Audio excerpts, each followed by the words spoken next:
नमस्कार, मैं इंद्रवदन राठौड़ रंग दे बसंती एक बार फिर आप सभी का स्वागत करता हूं। 2 दिन पहले सभी अखबारों में यह खबर आई थी, राजकोट में सहारा इंडिया की जमीन जो आई थी उसमें जोन फेयर करते हुए औद्योगिक हेतु के लिए परमिशन दिया गया, जिसमें तत्कालीन मुख्यमंत्री विजयभाई रूपाणी ने 500 करोड़ का भ्रष्टाचार किया था। ऐसा आरोप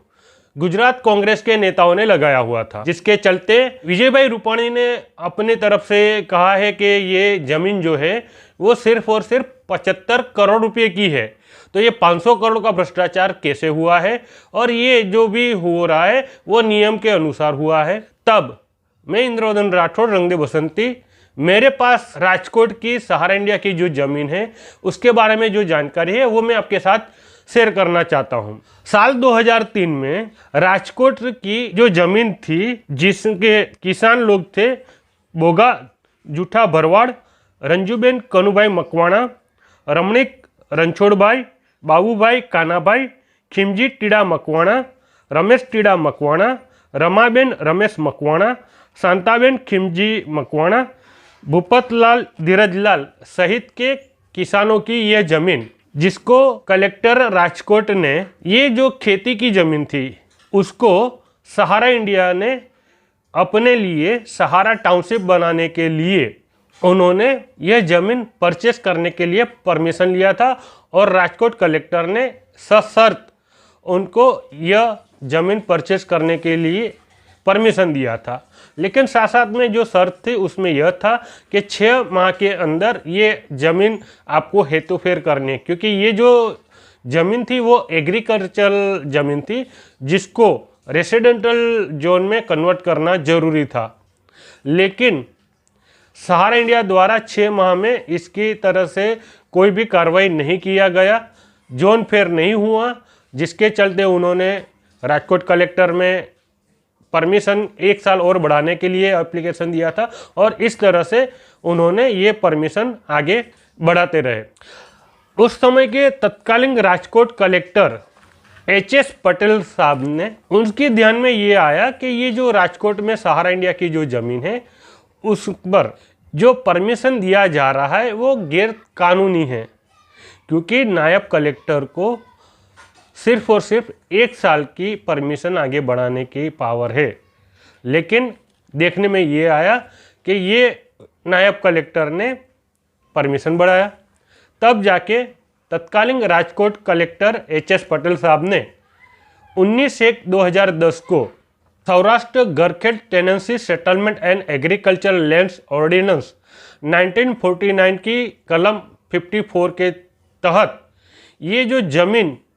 परचेस करने के लिए जो परमिशन दिया था उसको रद्द करते हुए जो जिम्मेदार लोग थे उनके खिलाफ कार्रवाई करते हुए ये जो ज़मीन थी वो सरकार के हाथों में ले लिया था, यानी कि ये ज़मीन खालसा कर दी गई थी और ये पूरी की पूरी ज़मीन श्री सरकार कर दी गई थी। ये किया गया था राजकोट जिला कलेक्टर एच.एस. पटेल के द्वारा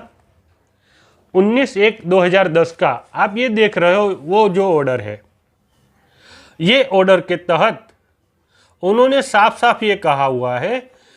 कि सहारा इंडिया ने जो जमीन परचेस किया था सहारा सिटी होम्स टाउनशिप बनाने के लिए, लेकिन तय समय सीमा में उन्होंने ये कार्य शुरू नहीं किया था और इस तरह से उन्होंने ये जो जमीन परचेस किया गया था उसमें जो शर्त दी गई थी उसका भंग किया गया है। इसलिए ये जो जमीन है उसको तुरंत ही खालसा करने का आदेश दिया गया था।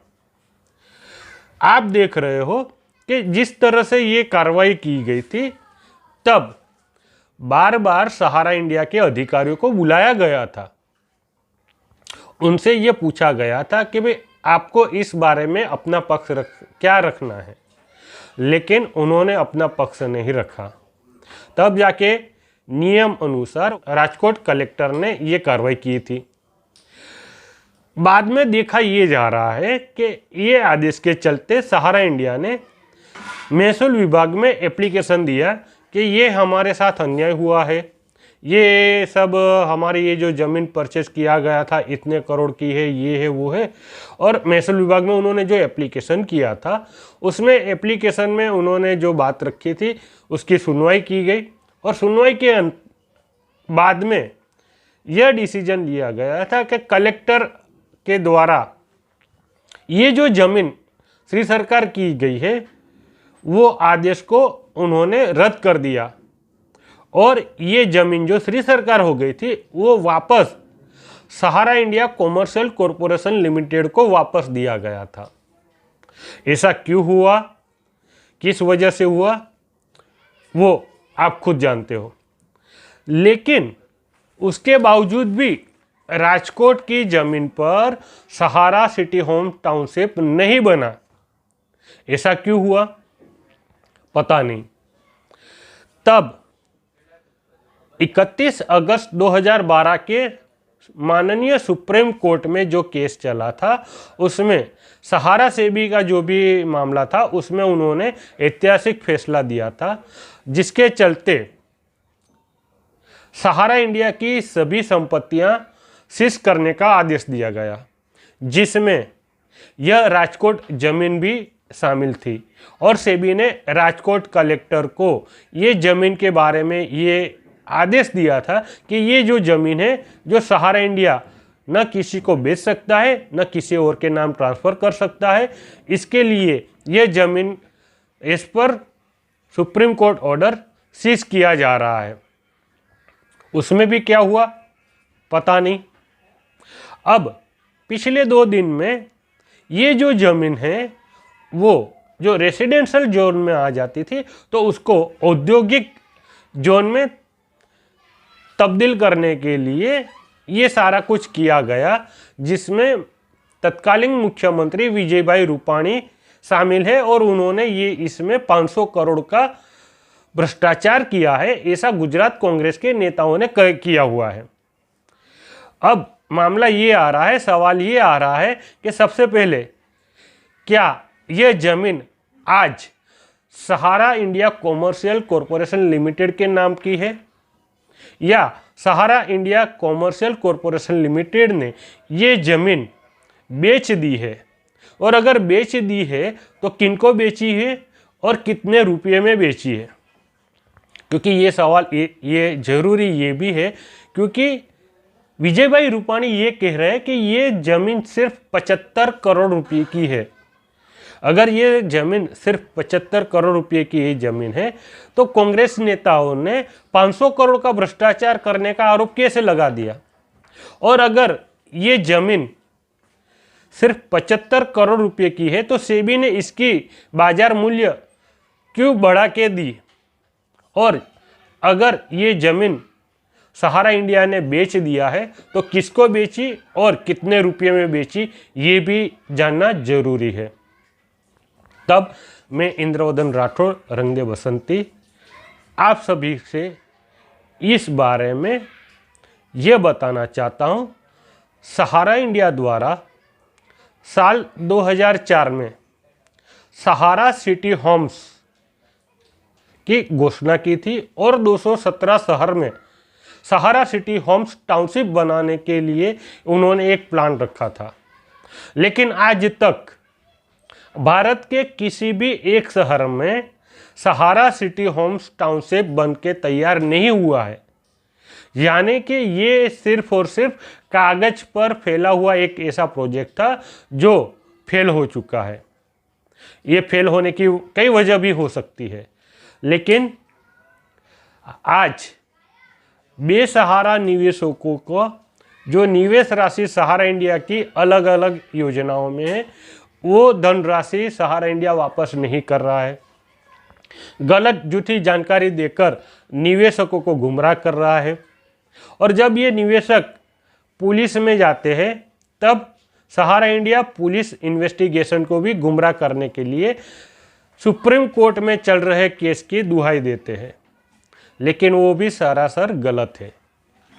यहाँ पर ये देखा जा रहा है कि सहारा इंडिया निवेशकों का भुगतान देना नहीं चाहती है, जबकि देश भर में आज भी ऑफिस खोलकर नई नई निवेश योजनाओं में डिपॉजिट के तौर पर पैसा लिया जा रहा है। इसके बावजूद पुलिस प्रशासन, सरकार आंख मूंद कर बैठी हुई है।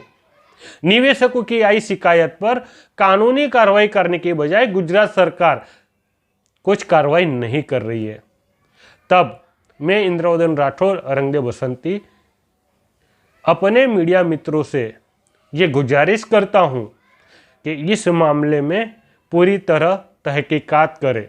सहारा के ऑफिस में जाए, सहारा के अधिकारियों से मिले और उनसे बात करके ये पता लगाए कि वो किस तरह से निवेशकों के साथ धोखाधड़ी कर रहे हैं। पुलिस से बात करें, सहारा निवेशकों की आई धोखाधड़ी की शिकायत पर पुलिस कार्रवाई क्यों नहीं कर रही है, जबकि माननीय सुप्रीम कोर्ट में ललिता कुमारी वर्सेस उत्तर प्रदेश के केस में आए आदेश के अनुसार कॉग्निजेबल गुना की आई शिकायत पर बिना जांच किए तुरंत एफआईआर दर्ज करना चाहिए। और साथ साथ में गृह विभाग गुजरात सरकार ने भी एक परिपत्र जारी किया है, उसमें भी इस बात का उल्लेख करते हुए सभी पुलिस अधिकारियों को यह दिशा निर्देश दिए गए हैं कि कॉग्निजेबल गुना की आई शिकायत पर तुरंत एफआईआर किया जाना चाहिए। फिर भी वडोदरा पुलिस और गुजरात पुलिस बेसहारा निवेशकों की शिकायत पर एफआईआर दर्ज नहीं कर रही है। सहारा अधिकारियों की गलत झूठी जानकारी को सही मानते हुए निवेशकों की आई शिकायत को फाइल कर दिया जा रहा है और निवेशकों को धक्के खिलाए जा रहे हैं। तब माननीय मुख्यमंत्री श्री गुजरात सरकार, माननीय गृह राज्य मंत्री श्री हर्ष संघवी जी, माननीय डीजीपी श्री आशीष भाटिया साहब, मैं आपसे सादर अनुरोध करता हूं, बेसहारा सहारा निवेशकों की आई शिकायत पर पुलिस अधिकारी को तुरंत एफआईआर करना चाहिए, ऐसा आप आदेश जारी करें, क्योंकि ये माननीय सुप्रीम कोर्ट का आदेश है और गुजरात में पुलिस राज नहीं लेकिन कानून का राज हो, ऐसा स्पष्ट किया जाए, तभी सहारा इंडिया की धोखाधड़ी काबू में आएगी। आई हुई शिकायतों पर तुरंत कार्रवाई करते हुए सहारा इंडिया की कार्यालय सीज किया जाए, उनके बैंक अकाउंट सीज किए जाए और पूरे सहारा ग्रुप के साथ साथ मेसर सहारा इंडिया पार्टनरशिप फर्म, जो ये पूरे धोखाधड़ी का मुख्य स्रोत है, जिसके पार्टनर सुब्रत रॉय, सपना रॉय, ओपी श्रीवास्तव, जेबी रॉय है, उनके खिलाफ कड़ी कानूनी कार्रवाई की जाए। यही मेरी आपसे गुजारिश है। इस मामले में अगर आपको कोई और ज़्यादा जानकारी चाहिए या कोई दस्तावेज चाहिए तो वो मेरे पास जो भी उपलब्ध है वो मैं आपको ज़रूर दूंगा और आपकी सहारा इंडिया के खिलाफ जो भी कार्रवाई की जाएगी उसमें मैं आपका सहयोग करूंगा। धन्यवाद।